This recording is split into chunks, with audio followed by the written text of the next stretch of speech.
This is setting up a video upload right now. Hey, that one's good. Hey, we're in pretty good shape here. We got our screen capture, we got our Twitter feed. We're 1 minute late. Come on, man. What are you trying to do to us here? Hold on, some of the settings are wrong here. I just got to tweak the color. We're using a different camera tonight. Hopefully that works out pretty well for us in general. How's that look? Looks pretty good? Looks better, at least. See, it's that versus that. That's like way better, right?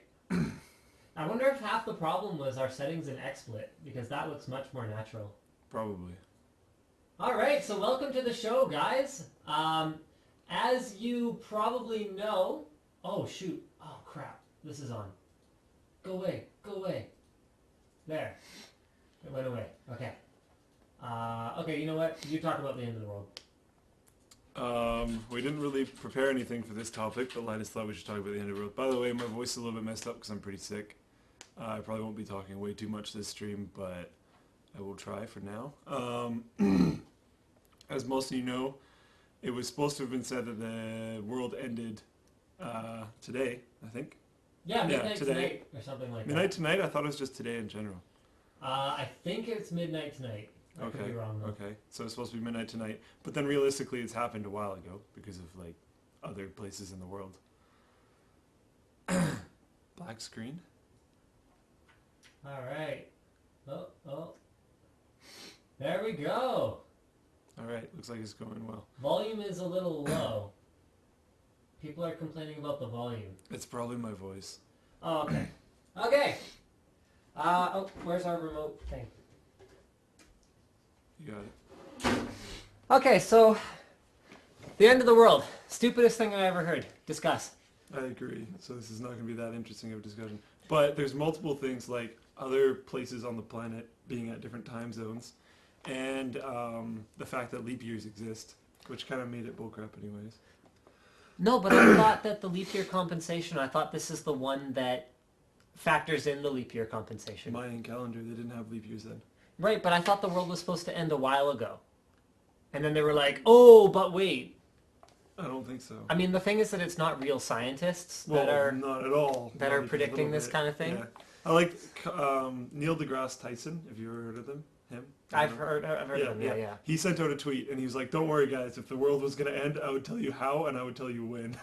Excellent. I was like, "Yeah." Yes. That is terrific. I'm just going to move this so that I can actually see the screen. Sorry, guys. We had to tear apart the studio a little bit last weekend, and then we're going to have to sort of tear it apart again this weekend. And yeah, things have gotten pretty real over the last little bit for Linus Tech Tips. I'm actually working on my computer again, which is pretty nice. I would show you guys the progress, but... Give me 1 second. Oh, no, it's okay, it's okay. Yeah, I see it. No, it's okay. I'm not going to move it anymore. We're good. It's all good. So something. Right, I can't show it to you because I have actually packed it up and I have put it in a box and I'm shipping it out Monday for the powder coating. And so basically I figure if nothing else, I will have at least made progress on my computer before the world ends. So I'd love to take some tweets on what you guys are doing tonight in preparation for the end of the world. So here we're gonna throw Twitter up here and we're gonna have a look at what people have to say about this. Ahem. Wouldn't the end of the world as predicted by the Mayans have to be in their time zone? Presumably yes. I don't know. Did the Mayans have the whole time zone concept down? Really don't think so. But they did know things like, But then it would have been like the sun coming up, so it would still be time zone. So he does have a point, although it's not exactly a time zone. Okay, presumably yes then. Okay, so presumably yes. I mean, we're talking about very pseudoscience at this point, whole end of the world nonsense. Anyway, but Tom says, why is shipping to Australia so expensive? Because fuel costs a lot of money. And the thing about Australia is that shipping is by air. And it's a long flight. And fuel is expensive. I mean, the exceptions are places like China and Hong Kong where they, for whatever reason, have like the cheapest post. I mean, you know that Deal Extreme ships everything out of Asia, right? And you can buy stuff for like $2 that has free shipping, and I'm just kind of looking at this going, what? Well, if you look into a lot of it, someone was recommending that I get an aluminum backing for my S3, and I can get one off eBay, and it's like $3, and then postage is like 50 cents or $1 or something. But they send it to you labeled as a gift. Yeah, but even that doesn't make a difference because the postage still costs the same for that item regardless. The only thing they're saving you money on is the import and duties. Right. So, no, they actually are legit paying 50 cents or $1 for shipping. Yeah. So, I don't quite understand how any of that works because the reality of it is the prices of like fossil fuels are dictated by forces that go beyond like cheap labor. Yeah. So I don't quite get that. I don't know why it's cheap in some places, but I do understand why it's expensive. That's what I'm trying to say. I just built a new computer for my brother who plays League on the highest settings. It crashes after about 30 minutes. Any tips? You're the League player here. He plays League on the highest settings. It crashes about 30 minutes. I have no idea. Okay then.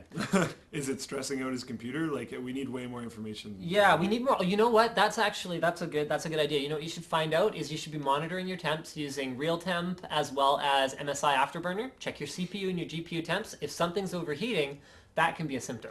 Prime 95 it.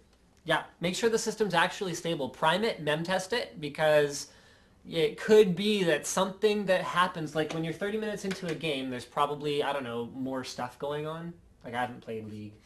Yeah, but, you know, more of the map is open. More team fights, a lot more graphics going on, whatnot. More particle effects. Like, it's possible that there's some kind of instability with the system that is being triggered by that. So. Or it could even be leaking RAM. Oh, that's true. Memory, but that would be a software issue, so probably not a hardware thing. Yeah, but you never, like, that's still something to test. So you should monitor your memory usage as well. Ditching work to watch your live stream. Hello from Indonesia, and hello back Indonesia. Good work. Yes. All right. What are you guys going to get on the Steam Winter Sale? Have you checked it out yet? I honestly haven't. I've been way too busy. I haven't looked at it at all. I will check it out, but I haven't yet. Guys, I guarantee you that Slick and I will be less busy soon, and things will get a lot more lax. Nathan says, I know Slick is a hacker, but do you do any programming, Linus? The answer would be no. I can barely put bold tags on HTML input. So, shut up. I don't even think that showed up because your Twitter box.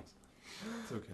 Yeah. He gave me a reassuring pat on the shoulder, which I of course interpreted as being purely platonic. And I mean the box will probably hide this too. Whoops! Sorry. I didn't mean for that to. My grandpa's probably watching this live stream. Hi, Grandpa. Hey Slick, is there anything you can recommend for a new Android user? Why don't you handle that one while I go get a jacket, because I am freaking freezing. Okay. It's cold in here. First off, if you're a gamer, if you haven't already heard of Humble Bundle, Humble Bundle's kind of amazing. It's a really cheap way to get a lot of games and support charity, which is just awesome. On Android? Humble Bundle for Android, yeah. Okay. They've got Humble Bundle for a bunch of different things. There's Humble Indie Bundle. Recently there's Humble THQ Bundle. But that can't be Android. No. Okay. But then they have specific Android packages. So every once in a while, like, I think the most recent one was Humble Android Bundle 4. So I picked that up, and just give me 1 second. I'll figure out what games it came with. It was super cheap because the whole idea is that it's not that expensive, but you can pay however much you want. Some people pay tons of money. It supports charity and all that kind of stuff. Some people, like students and whatnot, maybe won't pay quite as much money. But then the companies that develop the games and the charities still make a lot of money because there's so many sales that go through. Sorry for my voice, I'm quite sick right now. So in Humble Android Bundle 4, which is I believe the one that I'm talking about, I got Crayon Physics Deluxe, Euphoria HD, Splice, Super Brothers Sword and Sorcery, Walking Mars, Machinarium, Cannibalt, Avedon the Black Fortress, Cogs, Zenbound 2, and Sword and Soldiers HD. That's a lot of games, and I got it for like $6, so that's actually pretty epic. Another big thing is SwiftKey. SwiftKey 3 is what I'm running. I believe there's a new one called SwiftKey Flow or something like that. It's just a keyboard app, but it's amazing. It's so good. I recommend that completely.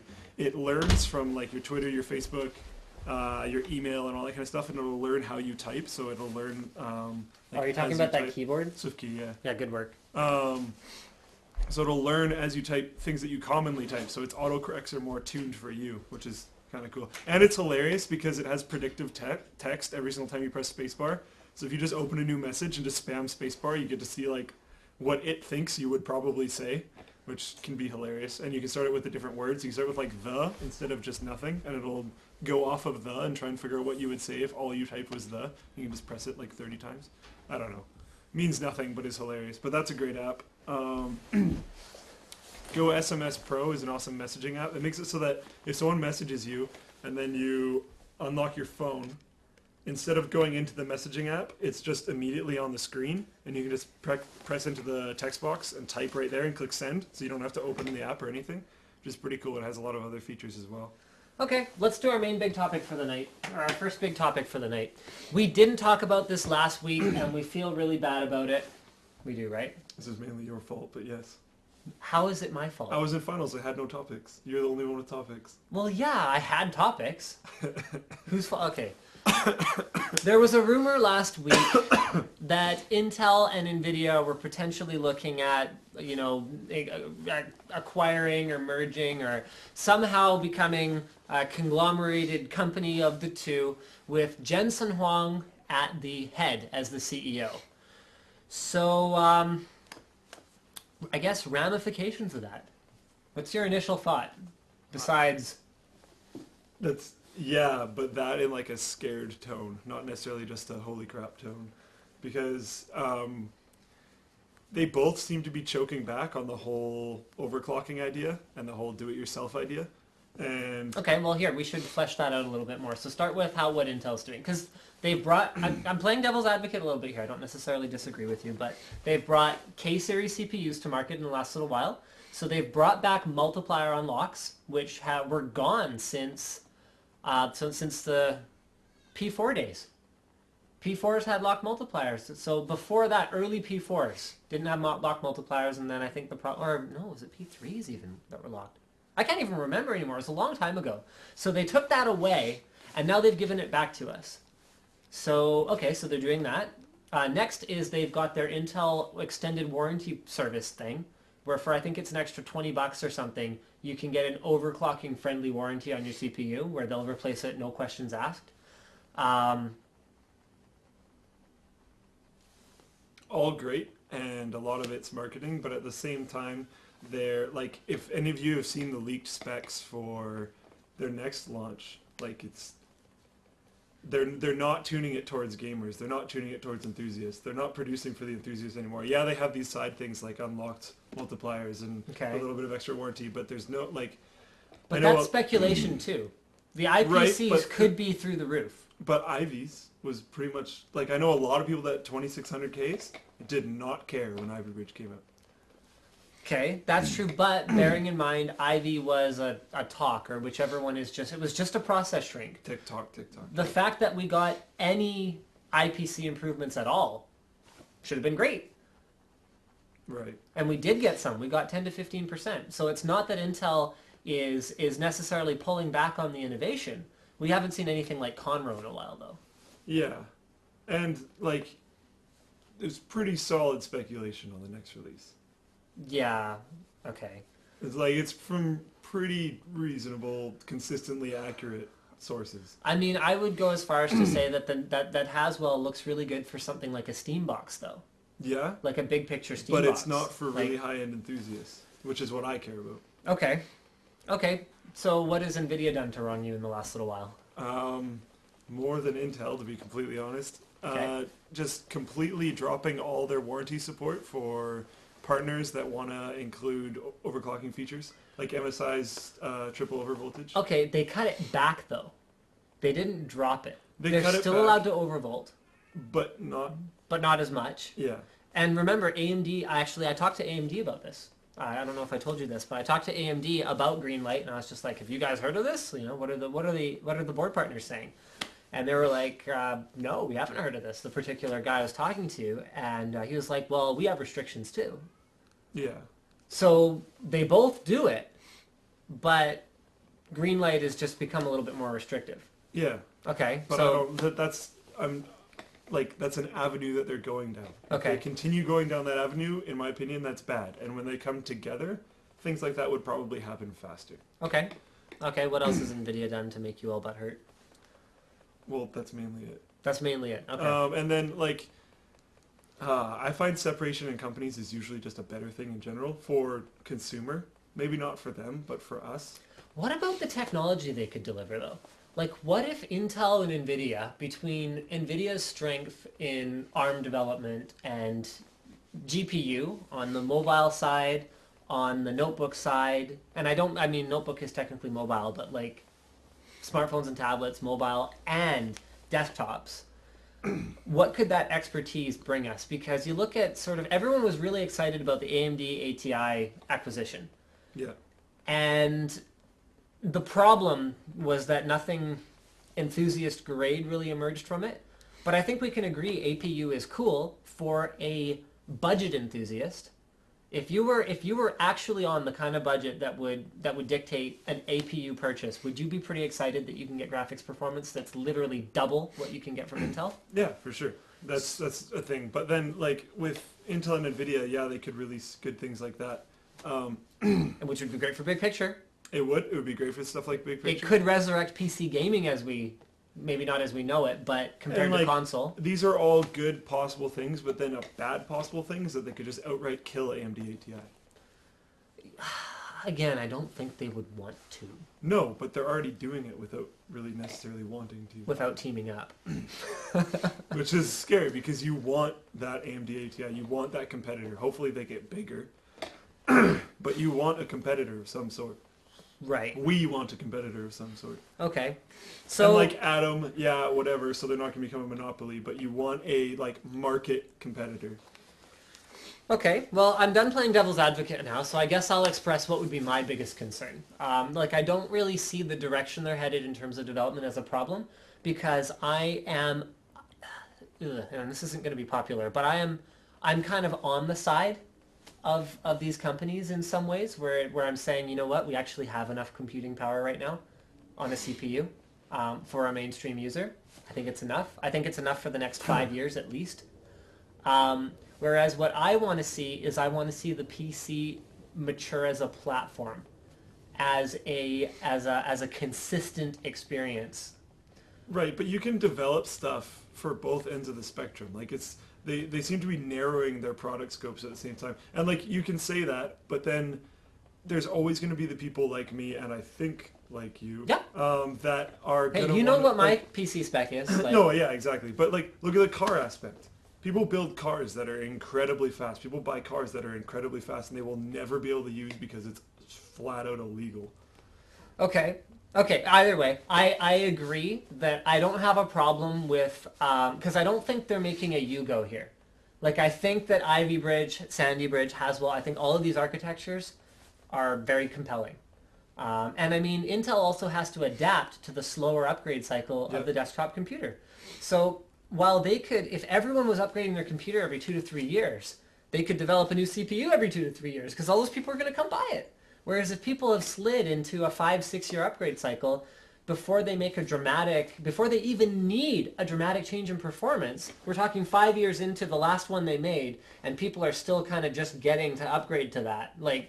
You're obviously not, why do you even need to develop anything new? Because you still have plenty of customers who are going to buy what you developed. So, I mean, I think it's a response to that. I think, again, it's not a Yugo. It's more like a Civic, where it's a perfectly functional vehicle that's perfectly good for, even if you want to go fast once in a while, you got the SI model, a K-Series SI. My problem with all of this is that longer development cycle. And I don't know if it's anything that either Intel or NVIDIA can control, but it seems like they're the ones that are most complacent if you look back historically. So Jensen, who would be the visionary leader, and he's a visionary leader, there's no doubt. Having met him only once, I got the honor of sitting at his table when I was at an NVIDIA thing for about 45 minutes. Just kind of chatting with him a little bit, listening to him talk about the industry and all that kind of stuff, sort of in a more intimate setting, not on a stage. It was awesome because he's a pioneer in so many ways. But you know, Jensen, if you're watching, you know, you're cool. And, yeah. So him at the helm. But you look at what they did with something like 8800. 8800 is a great example of when NVIDIA like came out of the door just kicking ass and taking names. 8800 destroyed 2900 XT. Just was like, yeah, whatever. It was so good that it was still good enough like 1.5 generations later. So NVIDIA released the same thing as 9800 GTX. Then the same thing as a talk as a 9800 GTX Plus, just as a die shrink. Then they released a flagship GPU that was just two of them together, 9800 GX2. Yeah. And that was over a course of a very long period of time. They didn't replace 8800 GTX with Ultra until I think 9 or 10 months into the cycle, because AMD had nothing to respond with. So what I don't like about an AMD, and you look at Intel's complacency with P4, they were so far ahead of Barton that they were just releasing like, you know, new Northwood cores. They were calling these architectural shifts when all they were doing was bumping the front side bus. There wasn't even a performance difference. Yeah. Northwood B and C is like nothing. Actually, Northwood A, for that matter, isn't that far off. We're talking clock speed bumps and, like, you know, cache tweaks here. So looking back historically, both of these guys are very complacent when nothing happens. So we'd be taking the two most complacent guys who are already in positions of power, putting them in a position of undisputable power over almost everything. Oh, yeah. I mean, we discussed Tegra 4 a little bit today, which is going to be 6x the performance of Tegra 3. Bearing in mind that, you know, the only real competitor for Tegra right now is going to be, what is it, Crate? Which is, who is that? Can't remember. I know that's the codename. But yeah, codename Crate.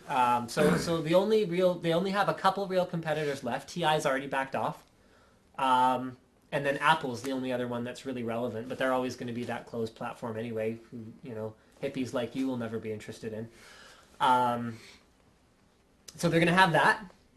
They're going to have on the notebook. I mean, you look at what Intel does with something like an Ultrabook branding, where they lock it down to a CPU, a chipset, a wireless chipset, and a form factor, and a GPU. They're going to add that. However, the experience will be better because something like NVIDIA Optimus, which is the switchable graphics, is going to be that much cleaner. In fact, you'll probably have an NVIDIA GeForce chip in sort of 2-3 years from now on the CPU itself, which would actually be kind of freaking awesome. Yeah, like there's a lot of cool stuff that they could do. I just worry about market dominance and complacency and all that kind of stuff that you said. And there's like no desire to push the enthusiast side, which worries me a lot. I mean, you look at even something like, you look at how quickly NVIDIA rolled out 580 versus 480 because 480 wasn't competitive. They can turn it on when they want to, however, it was very expensive. It cost them a fortune to do it. So they're capable of like executing, but without the prodding. We've been sitting on 680 for a while now. And 780 is going to come kind of sort of whenever. And, you know, they had a chip they could have released as a 680 or a 685. They've been sitting on it. It's a Tesla right now. That could just as easily be a GeForce GPU if they put it on a PCB with some display outputs. So, but it's much more expensive to produce. Oh, yeah. On the other hand, I mean, and that's the thing that I guess is frustrating for me, is that it's not like an enthusiast isn't willing to pay $1,000 for a GPU. That's okay. This is another thing that I meant to bring up, but just totally forgot. What happened to, like, computers used to be really expensive, and people would go out and buy them. If they had, like why not just bring out the extreme branding, but, like, actually make it extreme branding again, instead of the, like, ever so slightly better that it is right now. Like, actually make it crush stuff. And, like, have stuff there for NVIDIA, have stuff there for everyone, where it's just, like, this crazy premier tier of just awesomeness. Economies of scale. I mean, you look at what it costs for something like an 8-core Xeon, which really is the pinnacle of what Intel can manufacture. You know, would an enthusiast pay $2 or $3 grand for a CPU if the volumes were low enough that for Intel to look at it and go, okay, we can justify the development on this, we have to charge $3 grand per CPU. Would you today? Because I'm sure Intel Well, not could... me, but I know people that would. Okay. And I wonder how many they would need. Hypothetically, let's say they release a CPU with a 210 or 250 watt TDP, because no cares were given. And it's 12 cores, and it's clocked at 4.5 gigahertz, and it really is like the state-of-the-art modern technology. They're throwing out 3/4 of the dies they produce for this thing. It costs $3 to $4 grand. How many of those could you sell? You consult people on a lot of systems if they really could have that kind of power. Personally, I only know one guy that would move for that. Right. But then that's my circle of people, and I know one guy that would move. But then I can tell you how many hundreds of 3570Ks you can sell. Oh, exactly, yeah. But I'm just surprised that they don't have like a lot of brands like having that one line that doesn't necessarily make a lot of money, but just is their like claim to fame of just ultimate badassery. But you're already Intel. You're already the ultimate badassery. But do you care? I want that to exist. You're already NVIDIA. You already have the GeForce experience. You already have the 690, the cream of the cream. You can already engineer a dual GPU for this current generation that AMD couldn't do. They handed off 7990 development, like half finished, to PowerColor. They were just like, we can't do this. We give up. That's why PowerColor is the only 7990 manufacturer. So, yeah, I don't know. I don't know. Okay. We really have no idea until it's released. Do a couple, and yeah, we'll talk about this more, maybe, you know, if that rumor becomes more concrete, because right now I'm kind of looking at it going, I'm very skeptical. But here, do you want to do a couple tweets while I find our next topic? Sure. Because I do have a few topics. I don't have any way to scroll. It's right here. Just arrow keys. Oh, right. You maybe go up to the top and just see if we've got any, 170 new tweets. So, yeah. People apparently do want to discuss this. I don't know how to say your name. I'm very sorry. It is technically possible to recover raw data from an SSD, but it's very unlikely and much, much, much, much, much harder. And many times I've had data recovery guys tell me, for all intents and purposes, it's impossible. Yeah, like, I wouldn't bother. Like, technically, yes, but I wouldn't bother even trying. Like, it's something that... Sorry, okay, I'll go check a topic after. Something that they could do is they could resolder... Like, if the controller dies, they could resolder the controller. Yeah. And maybe... But understand that the way SSDs store data, even that actually might not work. Because SSDs inherently write to the flash as randomly as possible. So it's not like an SD card where you could take that flash chip, put it into a reader, and pull the data off And of it. even then, that's really hard because of the style of data. Hard disks are not that bad to recover stuff from. Yeah. Flash. Any other type of... It's just not... Back up your data. Yeah. Sorry, I'll be back.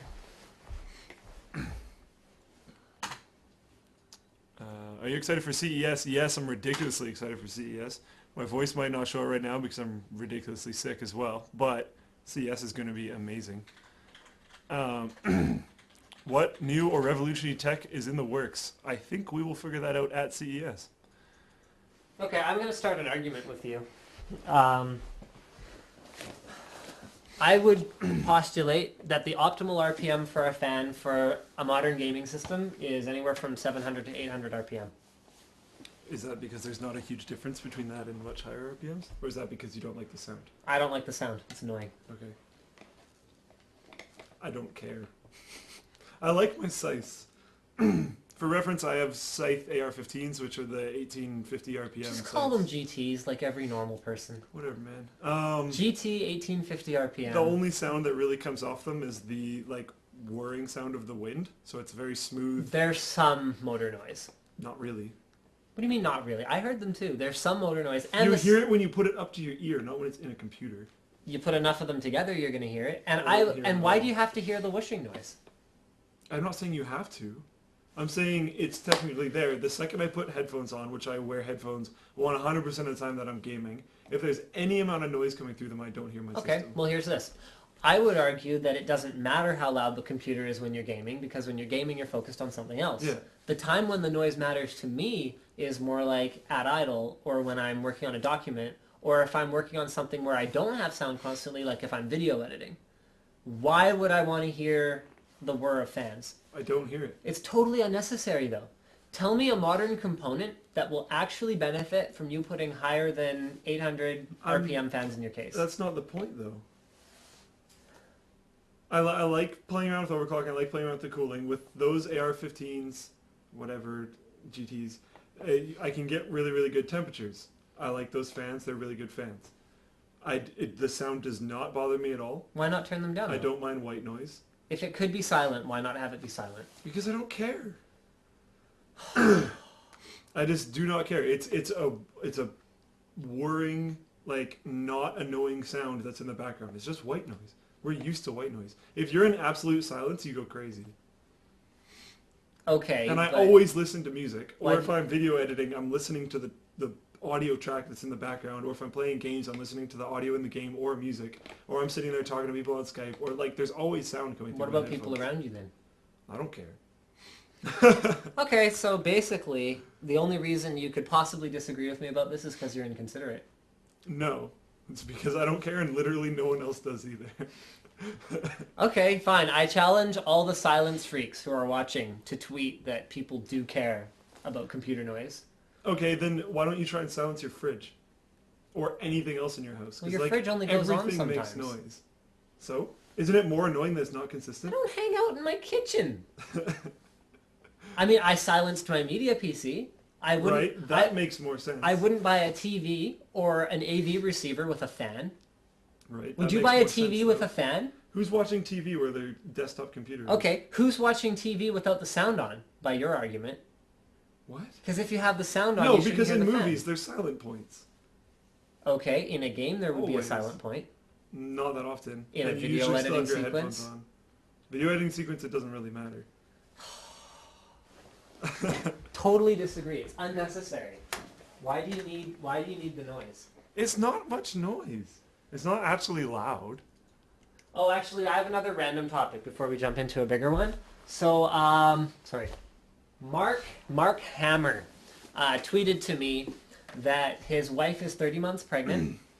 And 30 I weeks was pregnant. like, whoa. Yeah, she's like this big, and she's like huge and an alien.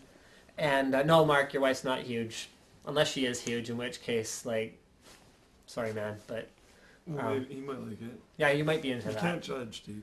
All right, you're right. You know what? You're right. I don't judge you for being into that. I judge him. Whatever.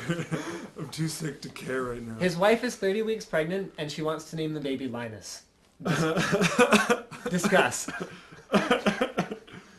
Okay. It has nothing to do with you, I'm guessing? No, probably it does, but you know. Oh, Yeah, whatever. yeah, I don't think so. He wants me to hold on. His tweet says, Linus, the wife is 30 weeks preggo and clearly not thinking straight. Wants to call the baby Linus on the live cast. Can you unconvince her? I'd like your thoughts first. And remember, whether or not you get fired tonight could hinge on your response here. I usually get fired 3 times a night. That's You true. haven't fired me yet today. No, you've been fired once today. When was that? You got fired earlier. When? When you said you were going to do something that I didn't like, and I was like, well, I could just fire you. You're fired. Oh, I don't remember. Yeah. Whatever. That's how much I cared. I don't know, whatever. Linus is fine. At least there's one good person. You can look up to Linus Torvalds. That's a cool person that has that name.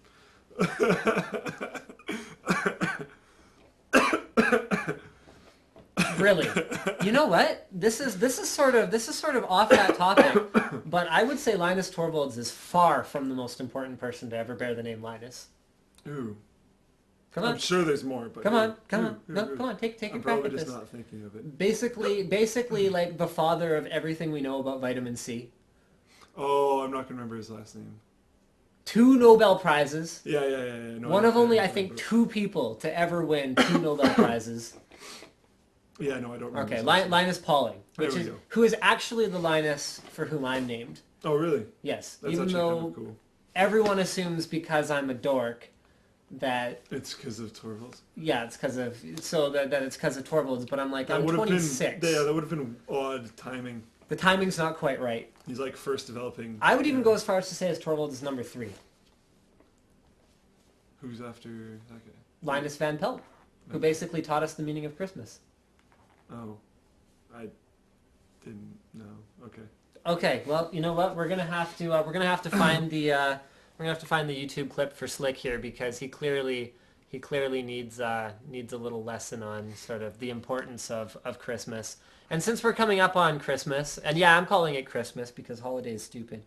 Whatever holiday you're currently celebrating. Yeah, whatever holiday. I'm celebrating Christmas. So Yeah. Linus, Christmas.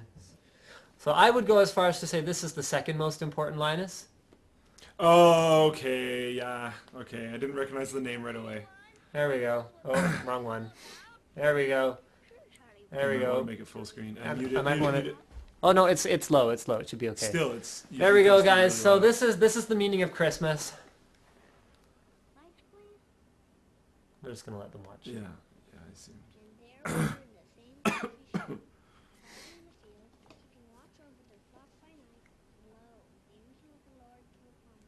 I sure hope there's audio. Yeah. This would be a very stale point of the episode. For unto you is born this day in the city of David a Savior, which is Christ the Lord. And this shall be a sign unto you. You shall find the babe wrapped in swaddling clothes, lying in a manger. Suddenly there was with the angel a multitude of the heavenly host praising God, saying, Glory to God in the highest, and on earth goodwill toward men.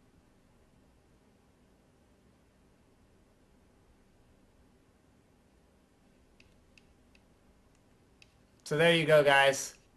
If you're not familiar already with Linus from Charlie Brown, who is also not the Linus I'm named for, although I've had a lot of people assume that, that's the Linus Christmas monologue, which is probably not as important as Linux, but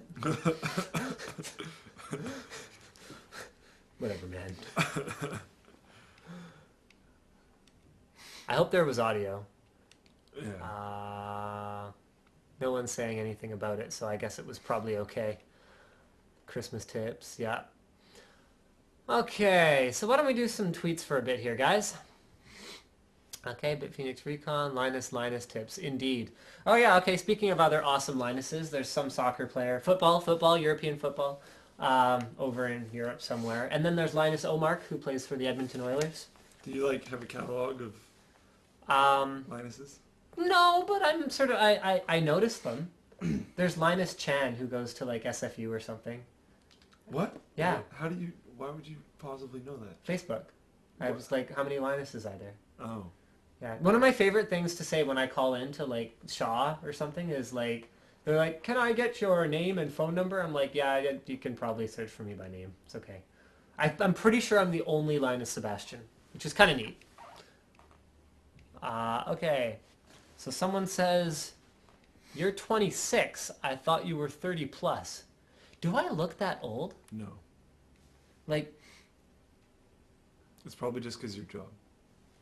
Oh. Because people knew you were product manager at NCX. Oh, okay. Quiet Fan Solution, Noctua F Series. In fact, we got some for the behind me here is going to be our heatsink and water cooler test bench. We are going to switch from using random fans that are included with things to only using Noctua pressure optimized fans at a fixed RPM that I find acceptable, to where I would say this is a quiet computer if you configure it like this. And that's going to be, in his terms, silent. Yes. So that's going to be awesome. And those are great fans. Yeah, so basically what you guys can assume is that if you want a quiet computer and you get good quality fans and you buy the heatsink that I say gets these temperatures, you will be able to reproduce our results. So that's the objective there. So instead of just it being random, then, and because so often you end up, every heatsink review ends up being the same thing. Yeah. It's here's the temperature reading and here's the noise reading and you have to decide what's the trade-off, and it's in decibels, and you're sitting there going, well, A, decibels are completely meaningless to most people because they don't really understand the scale. Remember, every 3 decibels is a doubling of volume. Number 2 is that the quality of the sound is way more important than how loud it is. Oh yeah, definitely. A light rattle will drive me crazy. Oh yeah, 100%. But a low drone, which could actually be louder, it's fine. Well, not fine, but fine to me. Rattling pisses me off too. There's a difference between like we were talking earlier about really quiet computers, and then what I was describing. There's a huge difference between what I was describing and like one that rattles. If Yeah. it rattles at all, it'll piss me off. But a very consistent droning sound, I find perfectly acceptable. And I mean, lots of little fans are actually not that loud. Like the 40 mil fan on the Sabertooth. Actually, does pretty okay. Not loud. Oh, I think it's annoying. Well, pretty okay for total audio, but then like you just Very high pitched, so it like pretty travels okay. better. Like the decibels will probably not be that Yes. I really don't care about fan noise. I used to run my GTX 480 with the stock cooler. Well, yeah, but the stock cooler on the 480 doesn't get that loud. It's not really loud. I mean, Yeah. it's really hot, but it's Yeah, not really it's that okay. loud. I mean, it's not like, you know, a 4870 X2. Like, that's a loud card. What are your favorite 120 mil fans? Noctua F-Series. Cooler for i5 3570K. I don't know, like Hyper 212. That's the most common Yeah, one. Hyper 212. Or if you want something really nice, Noctua D14. Yeah. Yeah. Yeah, Noctua D14. Side with Slick as an audio engineer, I would silence my studio rig, but you just won't hear a fan when editing anyway. What is the PNY Quadro 6000? It's a workstation graphics card for accelerating things like particle effects when you're doing after post-processing on video editing and stuff like that. What does Linus mean? It means golden or flaxen haired, which, as you can see, has nothing necessarily to do with the effect of naming your children Linus. Oh, okay, people agree with you. Oh yeah, you were fired today for calling a hockey period halftime. So that's 3 so far today. You called a hockey break halftime. Okay. What kind of Canadian are you? Not only am I horribly sick and not fully in it today, usually the second intermission is referred to as a halftime. Did you just call it an intermission? Oh, okay, here. Let me explain to you something. Okay. Hockey has 3 periods. Yeah. No intermission is half. Okay. None of them are called halftime. No, I said referenced as. No. Yeah, the second one is often referenced as. No. Yeah, it is. It's only called halftime. Okay, they're going to rip you apart. Because it's only called halftime in NBA and NFL. I know. Because they have 4 quarters. I know. I played sports. I played hockey. Okay, anyone you know who ever called the second period of a hockey game halftime is a retard. It's just so you can No. discern between them easily. No, it isn't. It's called Actually, the it first is. and second intermission. Okay. Settle down, big man. I'll play you in hockey. Do it. I will win. Actually, I don't want to do that. I will destroy you. No. I'm planning on getting a 3570K. Is the H100i worth? A different cooler will be just fine if you're only planning to go to 4.2. However, I would go as far as to say that if you're going to 4.2, the overclocking bug will probably bite you. So get something better and push it. Why stop at 4.2? Low RPM fans rule. Bam! Noise blockers. 700 RPM. Inaudible. Yes, and he makes a good point. I would say you're way better off with 10 low RPM fans than 1 high RPM fan.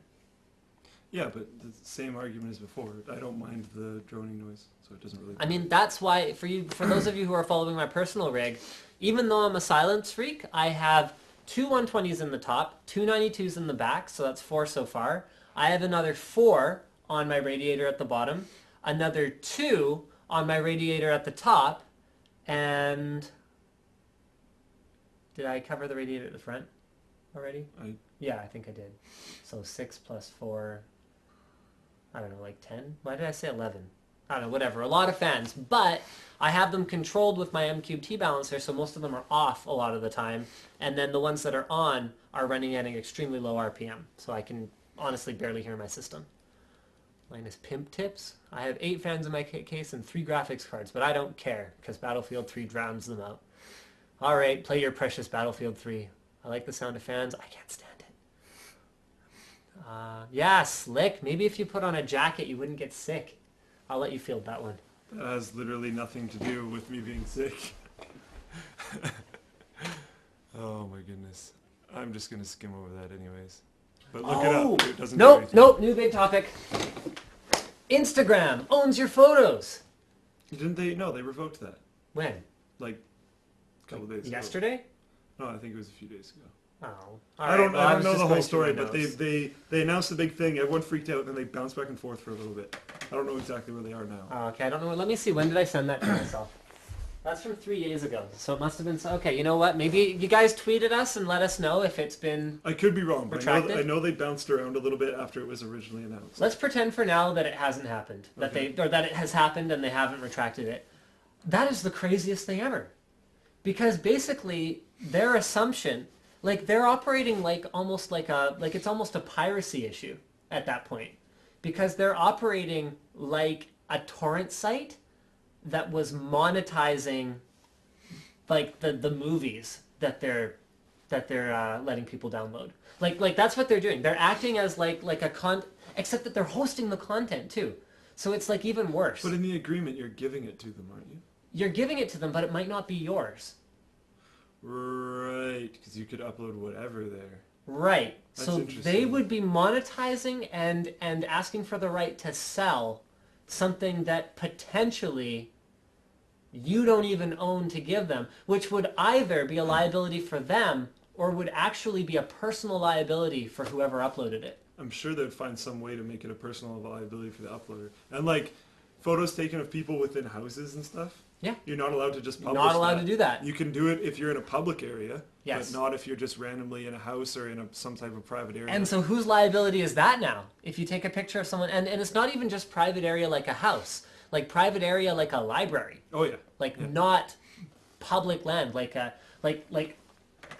holy crap. I was looking at that, I was like, really? That's just insane.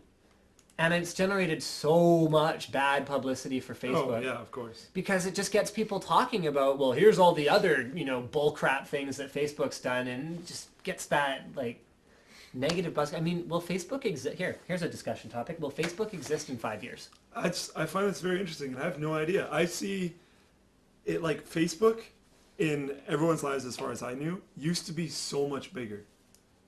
Like a year, 2 years ago-ish, like year and a half, 2 years ago, it used to be huge. And now I see a lot more people going away from it. What are they going to, though? Because Just Google nothing. Plus sucks. Just nothing. Back to calling and text messages. Because I think a lot of people are getting on there, getting like 1,000 friends, and then going, holy crap, I don't know most of these people or care about them. It's And offensive when you delete them. It's offensive. It just gets kind of like this awkward kind of space. And then you start creeping other people's profiles, other people start creeping your profile, and you're just like, I don't want this to be the way that I figure out who people are. And I don't want this to be the way that people figure out who I am. On the other hand, it can be extremely convenient for certain things. At the same time, yeah. So it's got a lot of pluses and minuses, but I think it's not just like the golden holy grail that it used to be. I think a lot of people are seeing that they don't necessarily need or want it all the time. My mom's a teacher, and her whole thing is that the perception of Facebook is changing to, like, that's something my mom and dad and grandma and grandpa use to get in touch with me. See, that's more interesting because she's more in tune with the kids. Yes. See, So that is, to me, I'm looking at that going, okay, well, that's sort of where it's trending. On the other hand, if older people are using it, then Facebook has managed to be that magical, like, accessible to everyone, pervasive thing. So that's like, yay, but then the young people moving away from it is like, boo, and then... What are they using? Just like I said, text messages to phone calls? Or? They text incessantly. Yeah. I mean, Facebook's great for that too, because you can message on Facebook, Yeah. and I like the integration between private messages and chat. Personally, I do appreciate it, but I don't know if it exists in 5 years. I don't know in what form, because I just have no use for it. I think it'll be there. I don't think it'll do the MySpace dump because they'll have those consistent people, like the groups that they have their whole family on there, and that's how their family communicates. Like there's a lot of people that are like that. So I don't think they'll necessarily disappear. I think it'll just be a completely different form. I had And then somewhere again, it else I could be wanted the to same go with thing. that, I don't but know. I don't remember. Okay, so we're at the top. You tweeted about a gaming giveaway a few days ago. Later. It'll come later. Tuning in at 5 a.m. in Wales. Yes! Yeah, Oh, he's in a hospital bed, though. Boo. that's no good. Sorry to hear that, man. I only use Facebook to communicate with extended family. For other purposes, I hate it. Yeah. And then anyone who... Oh, sorry, we're not showing the tweets. For anyone who doesn't want to communicate with their extended family, then it's like... Yeah, whatevs. I mean, I've always been actually. I mean, like I'm tech savvy in some ways, but in other ways I'm very resistant. Like I never had a MySpace account, never had like a Zanga account or you know, I was on the Palace, so that was a long time ago. I'd love it if anyone who also used the Palace tweets because I've never even heard of this. This is before your time, son. So I was on the Palace. It was basically like a chat room, and like every chat room was just like it was just an image, and then people's avatars. You could just kind of move around the room, and then there was this little speech bubbles. The Palace is the only reason I learned to touch type, because there was no log of messages. You had to just be looking at the screen and reading. So if you wanted to say anything, Yeah, you had to be quick. you had to be a touch typist. You had to be fast. It's the only reason I know how to type. That's funny.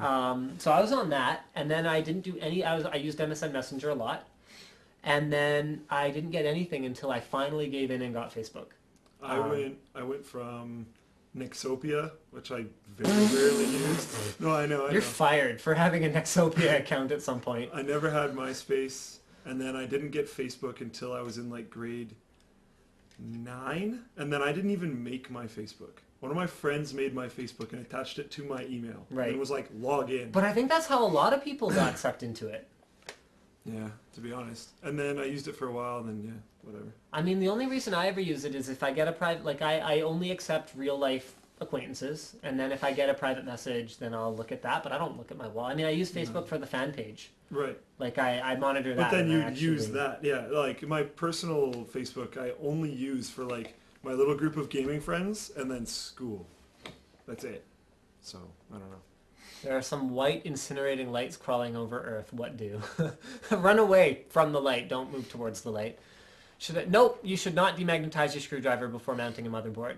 Thoughts on Alienware laptops? They're bulky, and they're not powerful compared to a desktop, but they're portable, which it sounds like you already knew. They heat up a lot usually. Yeah, and they run hot. They went back to their previous policy agreement and added an extra filter to say, sorry for making you mad. Okay, there you go. Apparently it was yesterday. Yeah, they won't sell your photos. You're using your photos for advertising. You still own them. Okay, good. From Facebook to potentially Google Plus or whatever that is. Diaspora. What's diaspora? No idea. Okay, cool. We're just texting. Facebook sucks. I hope it dies. Stab, stab. What do you think of the new Twitch layout beta? Haven't seen it. It's good. Is it? We were supposed to use it for this stream. I forgot to tell you. Oh. I think it's just Twitch /new. Okay. But I don't know if they have to set it to that, Well, here, or if we set it to that. Let's look at it and let's see how much we like it. So we just go to our URL and then /new. I'm pretty sure is what it is. Okay, well, let's make this screen here for a sec. All right, so there's you got the chat on the side, which looks pretty normal, and then you've got like a bunch of other cool stuff on the left. It's just It looks cleaner. better usage of space. Yeah, it's cleaner. Yeah, it looks a lot cleaner. Yeah, it's nice. Is the size of the player, was it adjustable before? I don't know, but I think the default size is also larger now. Cool.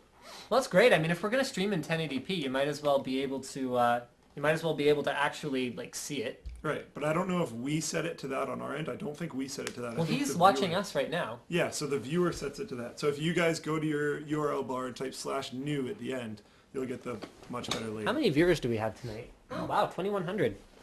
Apparently we don't suck as bad as last week. Actually, I think last week just people were in finals. Finals, Yeah, and we forgive you, you guys. We know school is like awesome. Yeah. I don't think they even saw our fist bump. Okay, recreate the fist bump moment. That hurts. Your knuckles are so big. Sorry. I swear, your knuckles are like twice the size of mine. It doesn't correlate to anything else. Greetings from Costa Rica. Are you still at the office? Absolutely not. We are in my garage. There's an axe on the wall. Yeah. The Russian has had a paintball gun at work for like 2 months. What? How is that allowed? I gave him hell for it earlier this week. I was like, why is this still here? Because I think he brought it in as like a Halloween costume or something. But like early in October. Or like mid-October. And we're at like the end of December. I'm just like, you didn't even end up dressing up in this as a costume. Take this thing home. It's bad enough he has a sword in his office. Yeah, I saw that too. But that's NZXT swag though. yeah. That went with the, here, The sword was part of the same thing that allowed me to acquire that helmet right there. So, I mean, the sword I kind of understand because at least it's tech swag. But like this paintball gun, and it's like a replica style paintball gun. Like it doesn't just look like, it's not like a So it spider looks or like a something, rifle. like a goofy little marker. Like Yeah. it's got a stock on it, and like, just like, dude, don't do that. It's like an office. Like, you know, with all the things that go on in like offices and schools, it's like people don't want to see that, man. Oh, speaking of the Russian, did he ever text me tonight? He was going to tell me they're doing some kind of like Game Until the World Ends event or something tonight. I don't know when it runs until, but I don't know, go to the, I don't even know where to go. There might be a post on the forum or something. That would be my guess. I don't know. He was like, can you join? And I'm like, I got my live stream. And yeah, and I don't have a gaming rig yet, but soon. Shut up. Noob. Did I miss the talk about the Intel NVIDIA thing? Yes, you did. But it's okay. Archive. Live stream archive. Archive. What the new 7 Series card's going to be like? I'm expecting like a 480 to 580 bump. I'm expecting them to be more efficient and a little bit more powerful. Yeah. No guarantees though. I mean, they might pull, GK 110 out of their butts and be like, yeah, whatever. I don't know. I doubt it. Yeah, I don't see that happening. I don't see that happening. You never know. Because if they can sell enough of them for supercomputing, then I'm sure they're fine. What do you think of OCZ and the new Vector SSD? Actually, Slick, you benchmarked it today. How'd it go? I didn't go way too into data on it. Oh, I wasn't done you benchmarking. Okay, I fine. only got like halfway through. I can tell you from what I've read and from what I've seen, so far it looks reliable, and the performance is beast. So I think I understand a lot of what OCZ was doing with the branding of the Vector and with the way they did the release. So number one is they moved away from any of their previous branding conventions.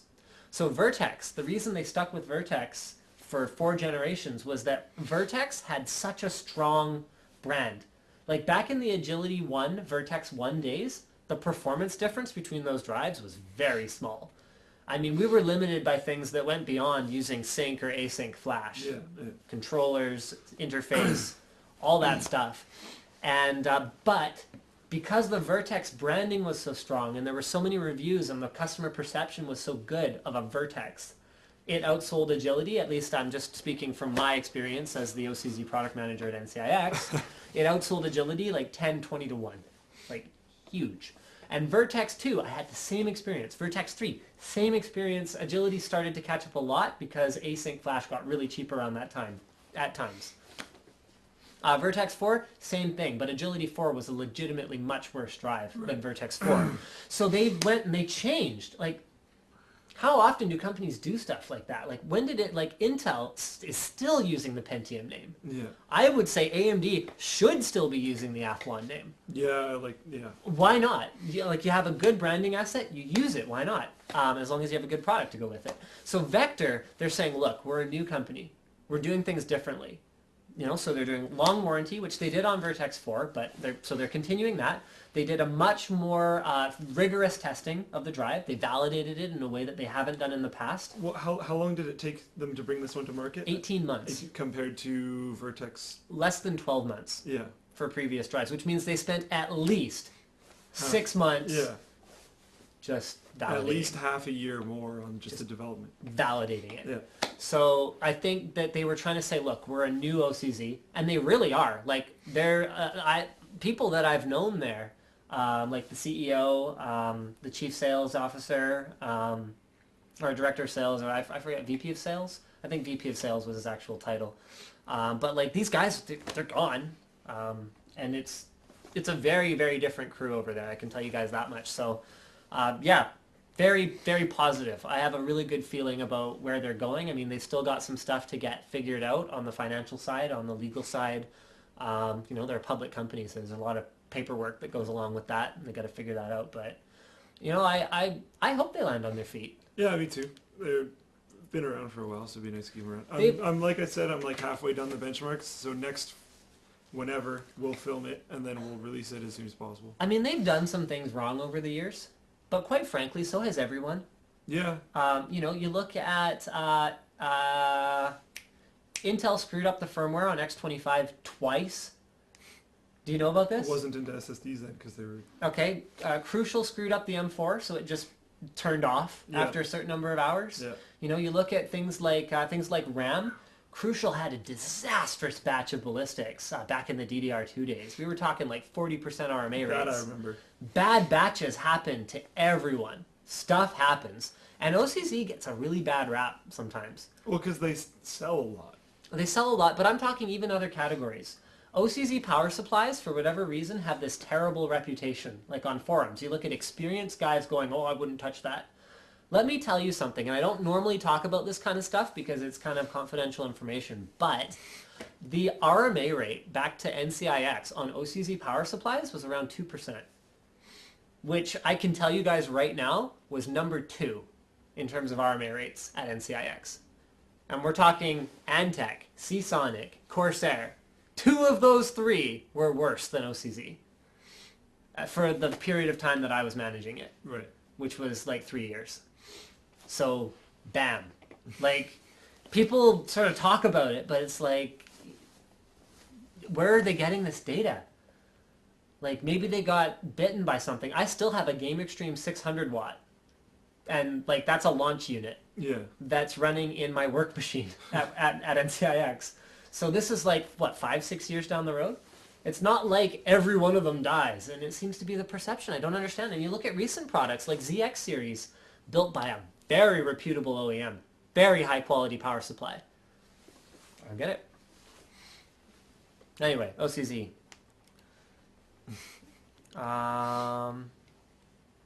Were you ever on GeoCities? Nope.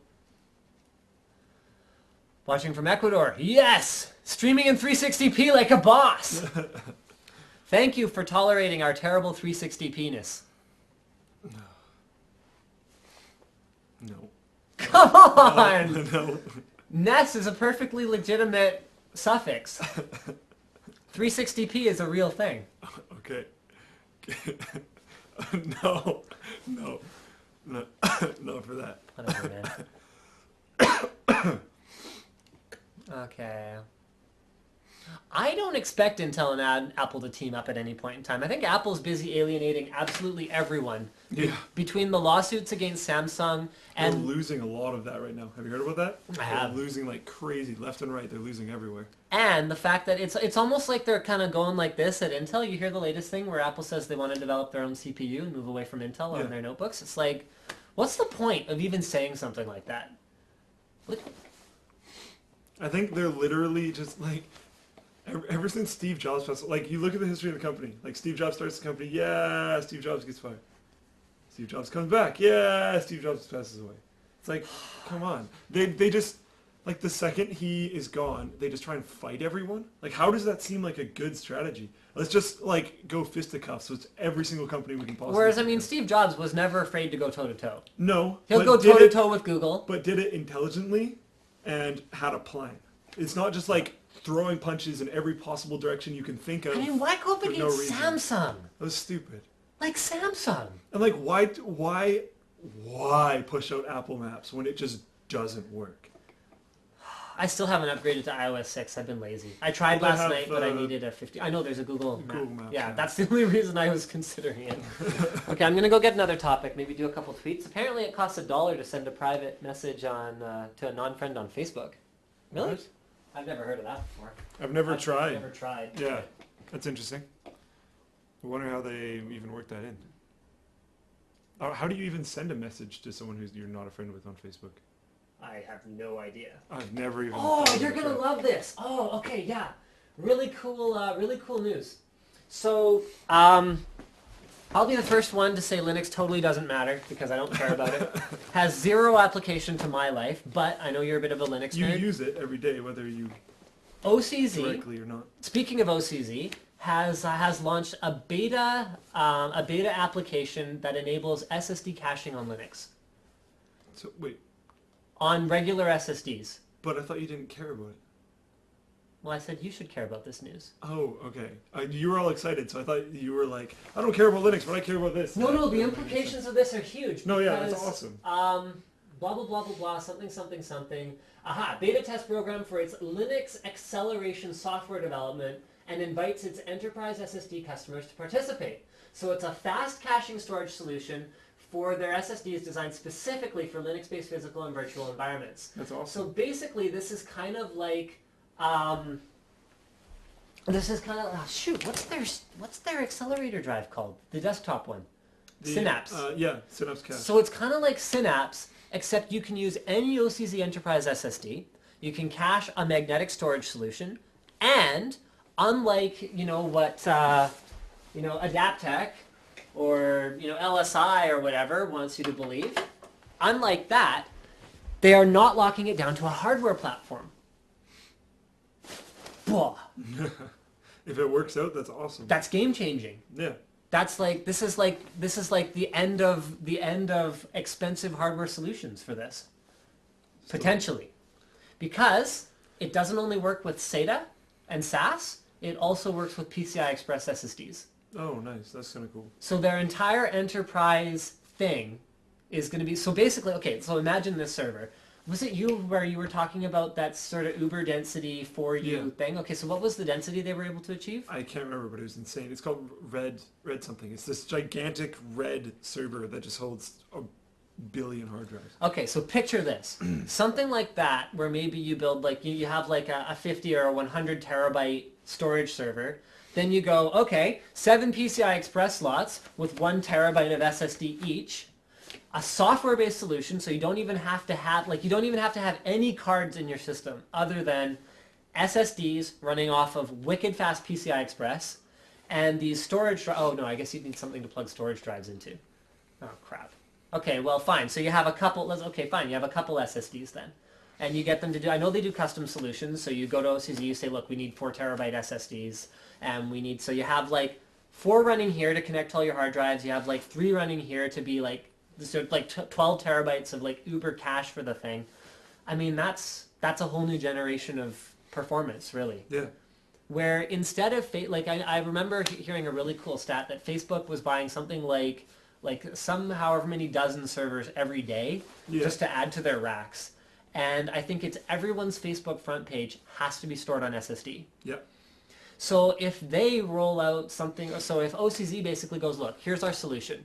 Buy our SSDs, which are competitively priced as far as enterprise SSDs go, because it's flash and a controller. It's not rocket science. Buy our SSDs. We have this Linux SSD caching system that's ready to go. You just deploy it, and it'll cache your magnetic storage. All of a sudden, you don't have to have dedicated SSDs for anything. It'll automatically cache the most frequently used data. The first load will be slow. Facebook would still need it. Okay, Facebook would still need it. Stuff that needs the entire thing on a dedicated SSD, yeah. Okay, yes. But, yeah. But would they? Okay, front page would have to be on SSD, but everyone's front pages, after a little while, would eventually end up in the SSD cache anyway. Everyone's? Well, if they keep adding blades the way they're adding them, and every single one of them had, like, let's say 10% of the storage in every blade was SSD. Then all the I think, well, like, this would come into tune with the thing that you're saying where you can contact OCZ and get a custom thing set up. So Facebook would need their own kind of design for everything. So they'd have a completely custom thing, I'm sure. Oh, yeah. And then they'd basically decide what is the appropriate ratio of SSD to hard drive. And as long as the caching solution's intelligent enough, and we've already seen, I mean, almost well, not everyone, but, you look like guys like Dataplex, guys like LSI, Adaptec, all these guys have caching solutions.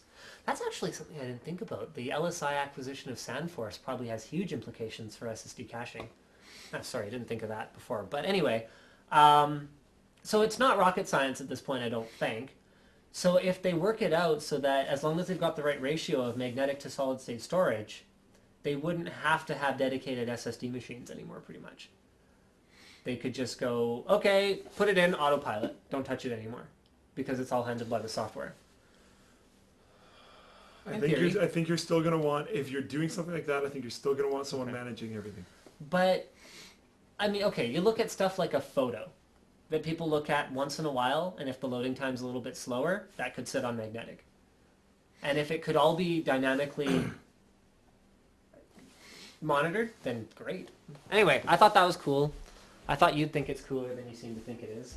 But I'm just sick. You're a constant disappointment to me. You're a jerk. I'm trying to find the name of that thing. It's just gigantic for you, and it's painted red, and it just has all the hard drives. It's ridiculous. Got any more topics, or should I go to Twitter? Oh, Intel Ivy Bridge chips may dip below 13 watts, so that's cool.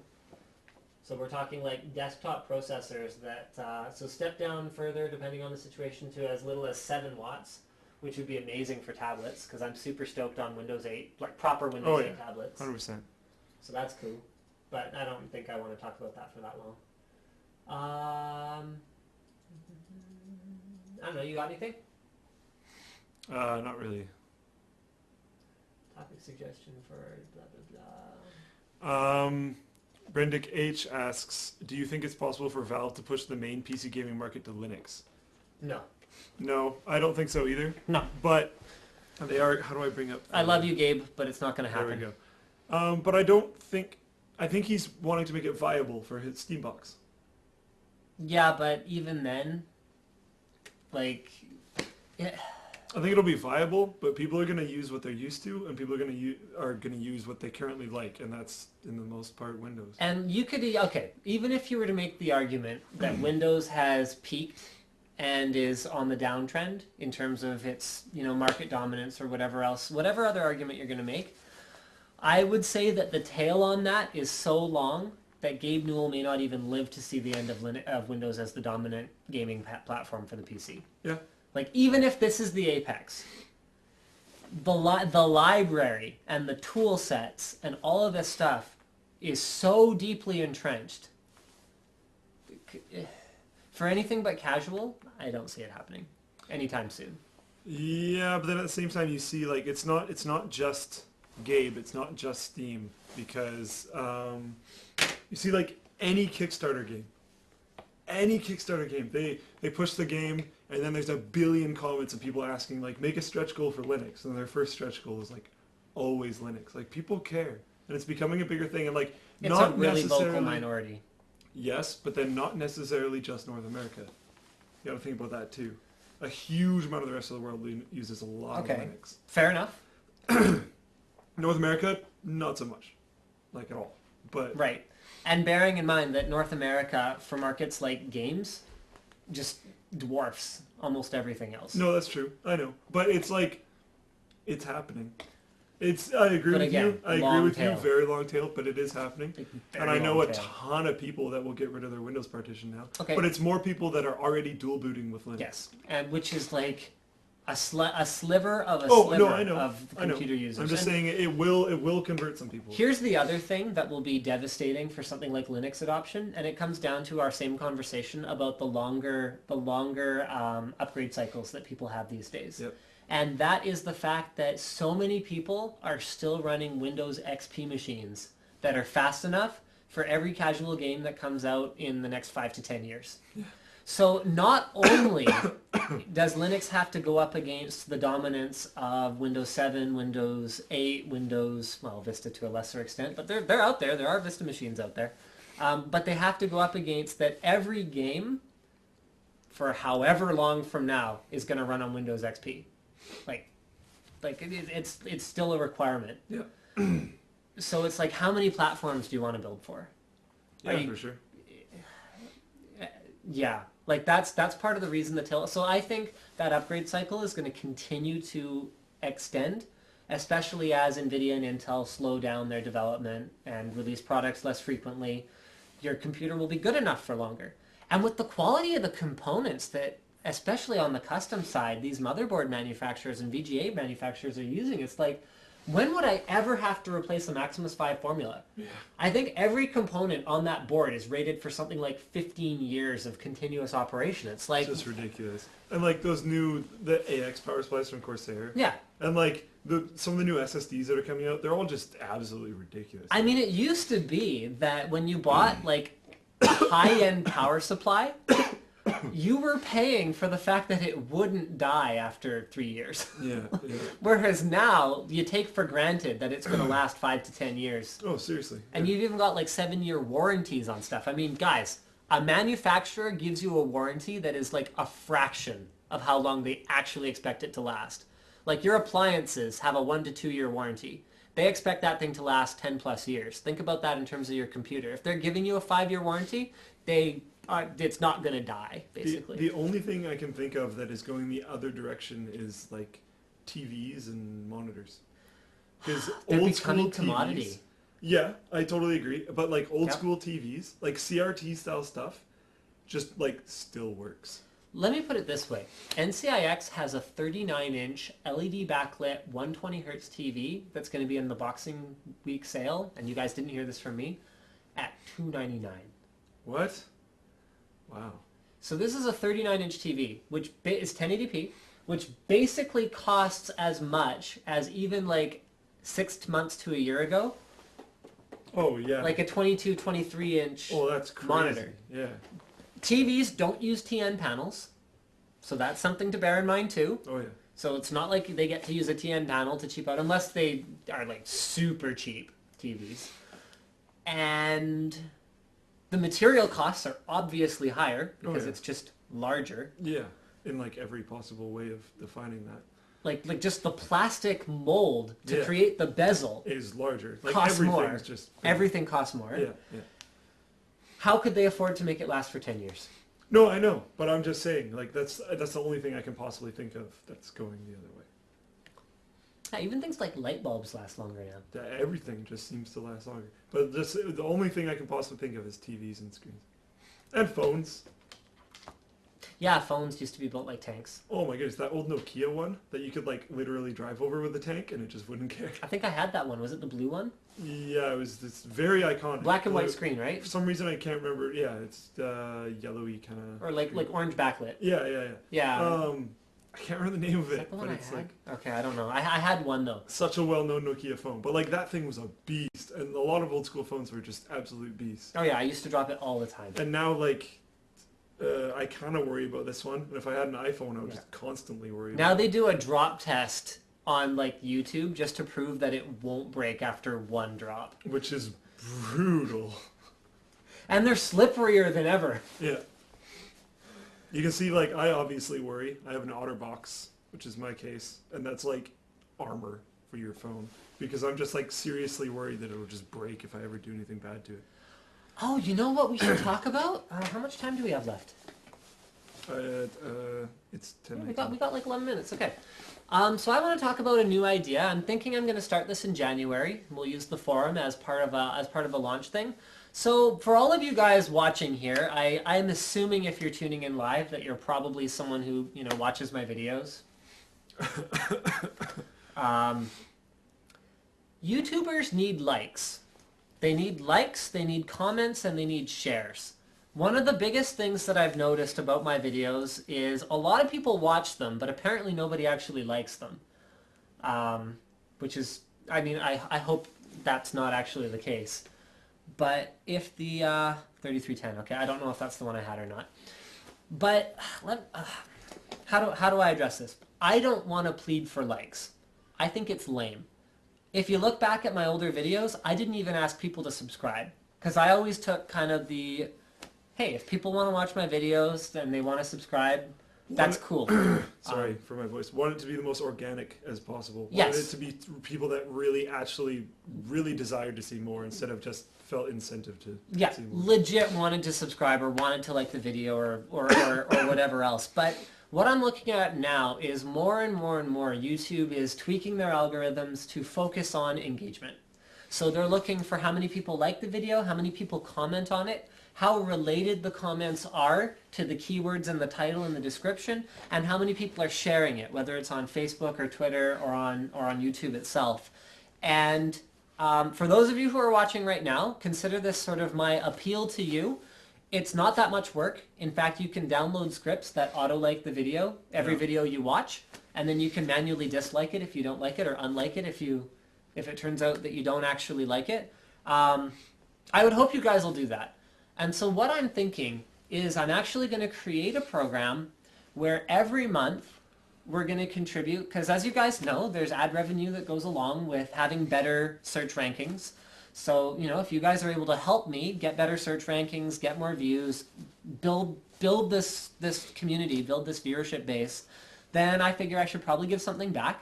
So what I'm thinking is we do either monthly or quarterly targets where I basically go, look, for every like on a Linus Tech Tips video this month, I'm going to contribute X number of cents, and it'll probably be like a fraction of a cent because the last thing... Every single like, that's just insane. Yeah, the last thing I need to do is go broke immediately because you guys are so gung-ho. And I mean, like, I appreciate the support, but I also, you know, have a baby to feed.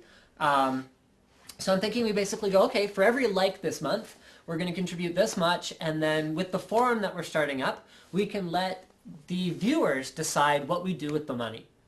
So we can basically go, okay, we can create a vote every month. We can go, okay, this, moderator needs a new computer. Should we contribute to that? Or there's this charity that, like I know particularly Slick, MS is really important to him for some personal reasons.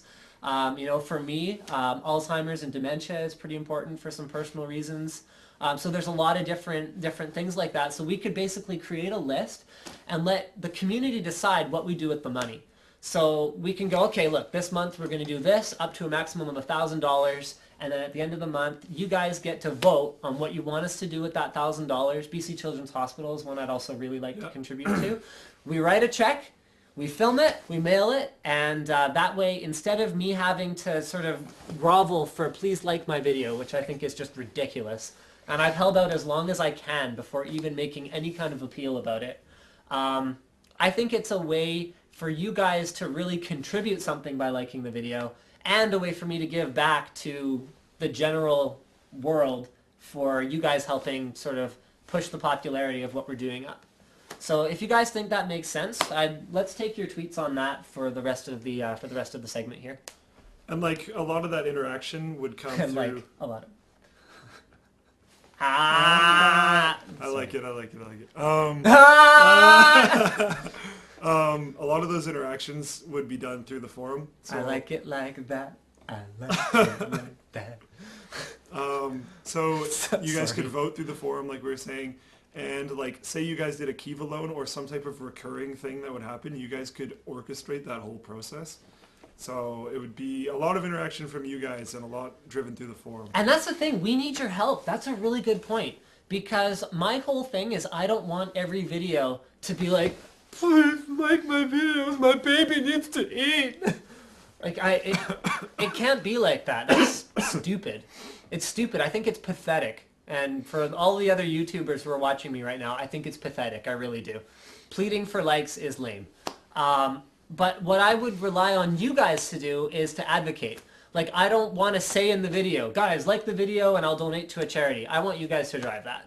I want the top rated comment under every video to be about what this month's thing is. If you guys come up with a personal goal through the forum or something that you guys want to hit, like, oh, something happened, like say there's a natural disaster and you guys want to push something towards that natural disaster. Exactly. You guys could push for that, and our donations would go towards that if it's the highest voted thing, which if it was a natural disaster, it probably would be. And if you guys are all contributing together and supporting each other's ideas in the forum, which Slick will actually start working on tomorrow. Tomorrow is the beginning date. The day. Well, second day, but you haven't gotten much done on it yet. First day wasn't really, Yeah, first day's finals are over, basically. So yeah, I think we're pretty excited about this idea, and we need you guys to advocate. And honestly, like, think about it this way, it really does help me a lot. The sooner you guys get started, the better it will be. Even though I know we're not doing a target for December, and I'm not 100% sure if I'll be able to launch in time for January. But tell you what, I'll commit now. February for sure. I'll commit at least $500 as a ceiling for this new program. And then what I'd like is for as we keep going, if I'm pushing you guys to hit a bigger and bigger target, then I want to contribute bigger and bigger amounts of money. I think that's how this should work. Okay, so yeah, let's do some tweets about this. So swag, okay, cool. Do it. Can you buy front panel cables that are sleeves so they don't know, but you can sleeve them? Yeah, you can sleeve them yourself. Seems legit. When will the AMD Never Settle promotion end? It's going to end when they run out of codes, so you should still be okay on Boxing Day. Oh my god, Blaze. I don't know. Okay. Can you tell me which components are needed for computer graphics? Blaze. What? I wonder if that's the name of that server that I'm thinking of. I don't know, whatever. The big red thing that holds on the Oh, hard okay, drives. sure. That might be something to do with Hardware and software needed for computer graphics? It depends what kind of computer graphics. We talked about Tegra 4 a little bit. Looks ballin'. it. Yeah, looks awesome. I gave away my gunner glasses to Slick. Should I read between the lines on your opinion on them? No, my opinion is that they do reduce eye fatigue. 100%. If you sit at your computer for a long time, they work. What I didn't like about them is my eyes are sort of going a little bit right now as it is. They have a bit of magnification on them. So it's not a prescription, it is a magnification. And what I found is that for my eyes, even though they were much less fatigued, I was having more trouble focusing on things when I'm not at my computer. So that was what I didn't like about them. When I sit at my computer, 100% they help. Yeah, I've actually used them and have the exact same use case. Want to settle a debate. What memory is better, 2x4 at 1333 or 1x8 at 1600? 2x4 at 1333. However, I would probably go 1x8 at 1600 because it gives you more upgrade options. And it's not going to make that much of a difference in terms of performance anyway. What's your favorite apps with your Galaxy? I covered that actually Yeah. earlier in the episode. There's a few more. Watch the archive. Yeah, maybe I'll jump on Twitter later. And add Favorite some more mechanical approaches. keyboards? I know we covered this a lot. Zybel 60. Big red for you. Backblaze storage pod. That's it. 100%. Okay. We were going to get to that. There you go. Oh, crap! We almost forgot that. Right. Oh, yes. I put it here so I wouldn't forget. Okay, sorry. We'll go back to... Guys, keep sending in your comments on the money likes thing. Okay. So, did I tell you about this? These are Twinkies, right? Yes. Okay. So this is the first time I have ever actually received mail from a viewer.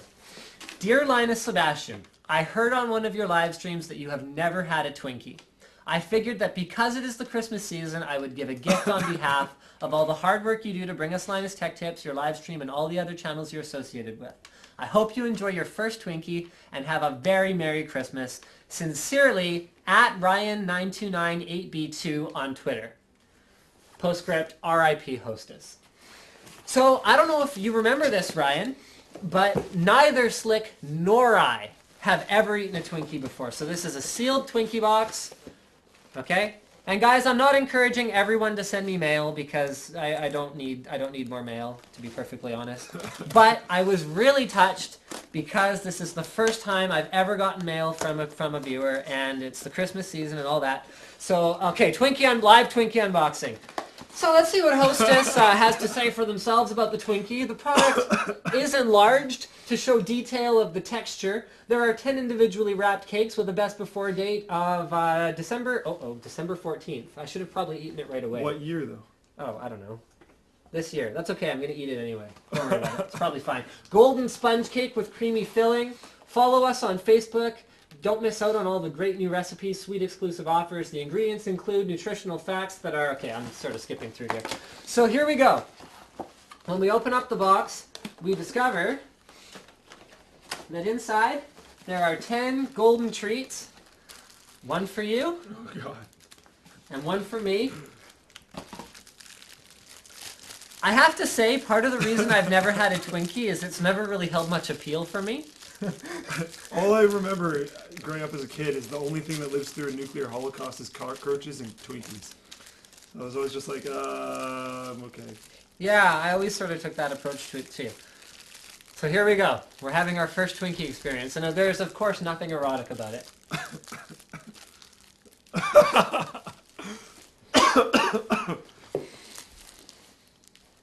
It's a little dry. A little cold. It's cold. Okay. It tastes good, but it also tastes like just fat. Yeah, it's like bread with like fake whipped cream in it. If it had real whipped cream, I'm gonna finish it though, just for Ryan's sake.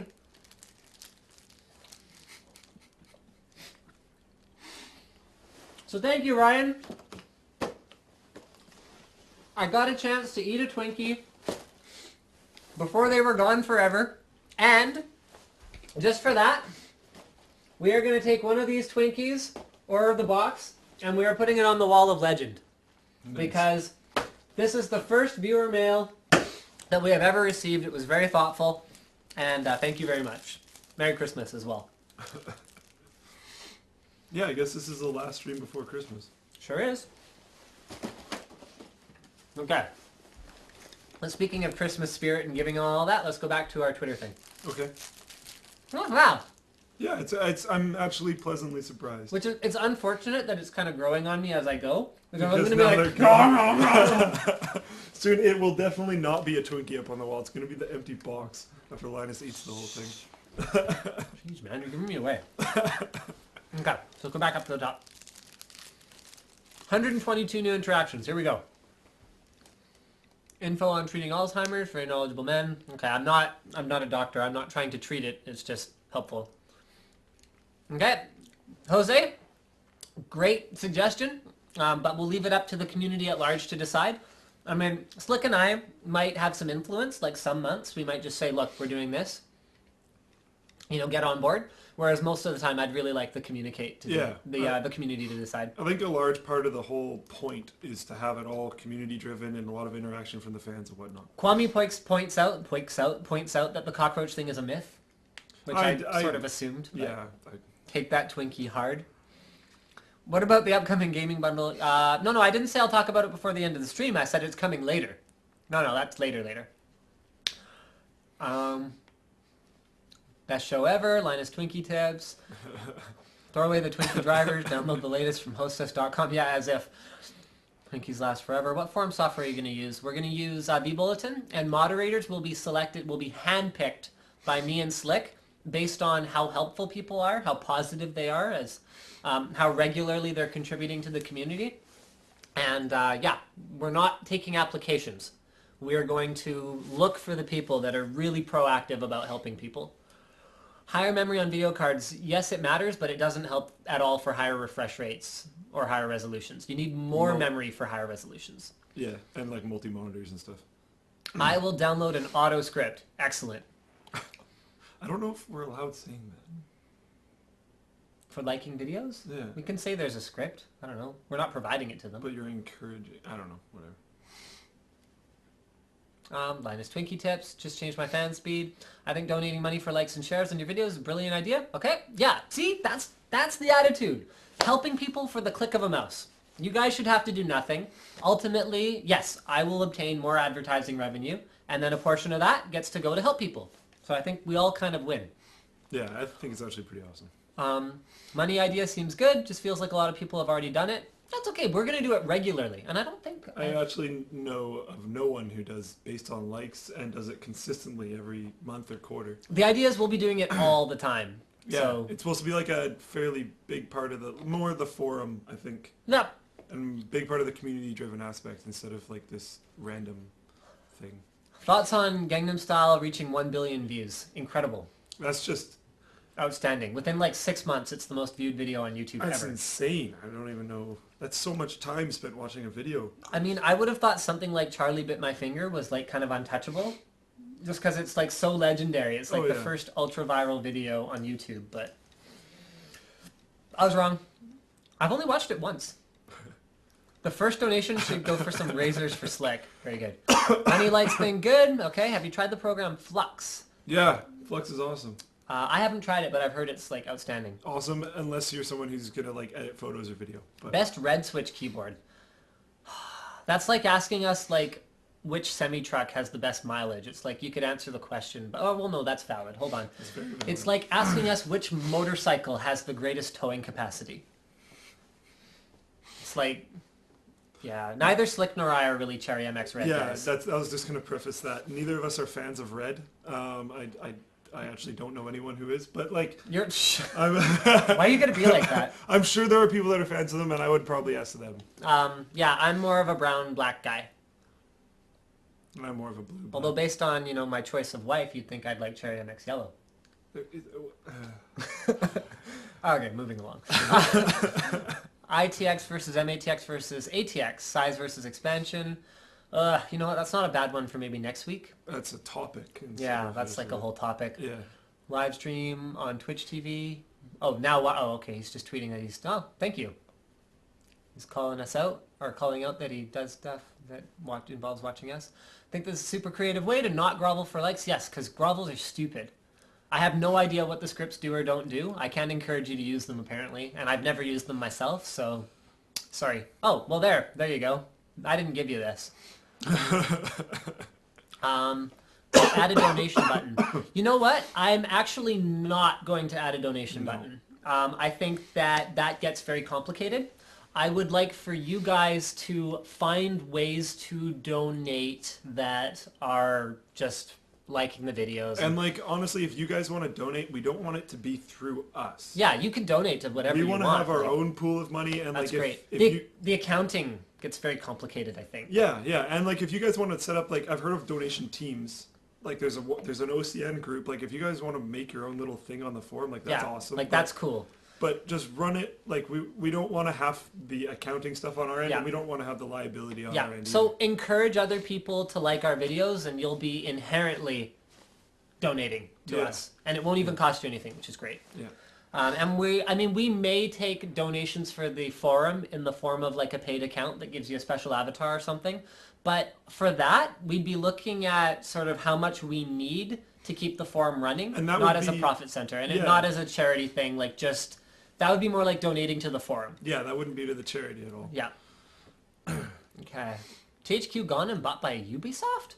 Have you heard about this? Yes. I didn't know it was Ubisoft, but I knew they filed out for bankruptcy, and I knew there's a very high-profile name that was buying them. I'm sorry to hear that.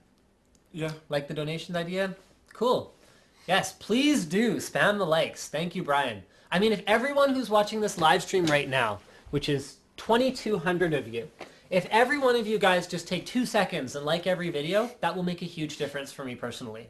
Like, it actually does. It shouldn't, and I kind of hate it. Like, I really do. Like, think about this, guys. I've gone 5 years without soliciting likes. I hate it. I think it's stupid. It's actually a big deal. Ever since I joined on, he's commented about how he doesn't like asking for likes, so this, Yeah. Enjoying the stream. Linus will be using vBulletin, downloading an auto-like plugin as we speak. Thanks, bro. The idea is great, and the sooner you guys start, the sooner we'll support you in every way. Cool. And we'll get it going as soon as we get our stuff together. We've got CES coming up. We've both got family stuff for Christmas, so yeah. Good suggestion. Okay, community involvement's always great. So it sounds like you guys are totally supportive. all going home. And this, Alex, great point. I think it's a good idea, but I don't know how many people will hear about it. But I like the idea. Alex, I'm putting you personally in charge of being, every single person watching, you guys are all personally responsible for helping us with this. Like I said, I want the top comment on every video to be about this program, about how liking Linus Tech Tips videos is going to help support this cause with some kind of, a link to the forum thread where we're discussing the one for this month. Like, I want you guys to get involved in a way that doesn't cost anything but really helps out everybody.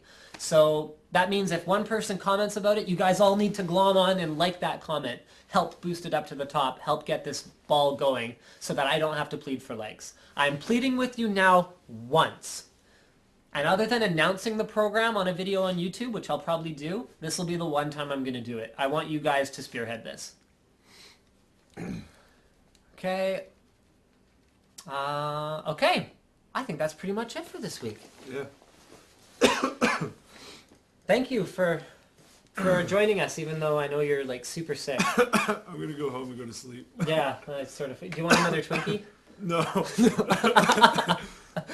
All right, guys. Thank you for watching, and yeah, I super thank you for watching because I think this is one of our highest viewer numbers that we've ever had on the live show. So yeah, thank you so much, guys, for tuning in, and good night, and Merry Christmas, Merry Christmas, everybody. and Happy Hanukkah, and just everything. Generally, Kwanzaa. sort of, happy winter solstice time. I have to turn this off somehow. It's way over there. It's hard to see. See if I can do it from here. Oh. Wait for it.